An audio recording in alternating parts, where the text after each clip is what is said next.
Hello everyone, welcome back to my channel. ఇప్పుడు వచ్చేసి నేను సేమియా పాయసం అయితే చేస్తున్నా. ఇదైతే నేను ఇంట్లో చేసిన నెయ్యి అనమాట. చూడండి ఎంత పూసగా ఉందో నెయ్యి. నేను ఎప్పుడు కూడా నెయ్యి అసలు కొనను అనమాట.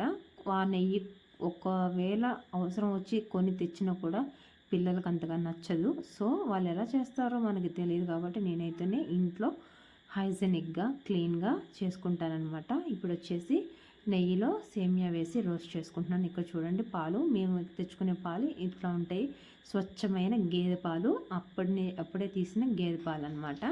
మేము ఇక్కడ డైరీ దగ్గర తీసుకురాము, గేదెల దగ్గర తీసుకొస్తాం పాలు. సో మాకు పాల మీద మేగడ అనేది బాగా మంచిగా వస్తుంది కాబట్టి నేను నెయ్యి అనేది ఇంట్లో ప్రిపేర్ చేస్తూ ఉంటాను.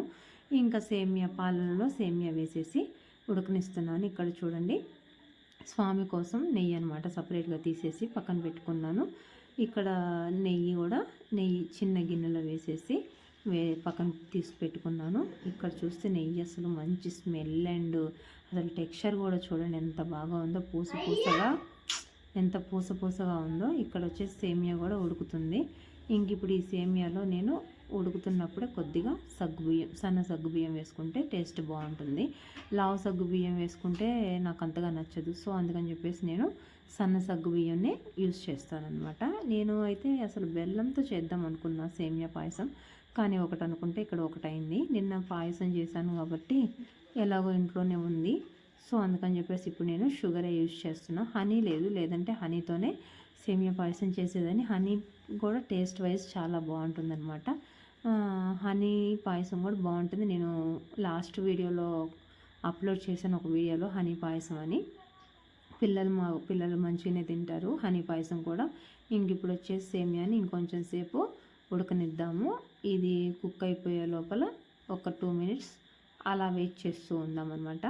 ఇంక ఇప్పుడు స్వీట్నెస్కి సరిపడా షుగర్ అయితే యూస్ చేసుకోవాలి. ఇప్పుడు లిడ్ తీసేసుకొని టేస్ట్కి సరిపడా షుగర్ తీసుకున్నాను. ఇక్కడ వచ్చేసి ఇంకా సేమియాను ఒకసారి కలుపుకొని మూత తీసేసి సేమియాను ఒకసారి కలిపేసుకోవాలి. ఇలా నీట్గా కలిపేసుకున్న తర్వాత టేస్ట్కి సరిపడా స్వీట్కి సరిపడా షుగర్ వేసుకోవాలి. షుగర్ వేసుకొని కలుపుకోవాలన్నమాట.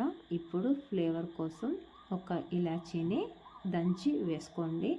ఇలాచీ ఎక్కువ వేసిన నోటికి తగులుతూ ఉంటే కొంతమందికి నచ్చదనమాట. సో అందుకని చెప్పేసి నేను ఇక్కడ ఒకటి యూస్ చేస్తున్నాను ఇలాచీ అనేది.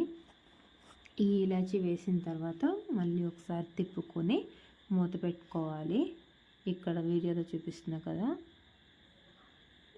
సేమియా ఎప్పుడైనా చేసినప్పుడు తొందరగా గట్టి పడకుండా ఉండాలి అని అంటే సేమియాని ఉడికిన తర్వాత మనం స్టవ్ ఆఫ్ చేసిన తర్వాత చల్లటి పాలుని సేమియాలో పోస్తే సేమియా అనేది త్వరగా గట్టి పడిపోకుండా ఉంటుందన్నమాట.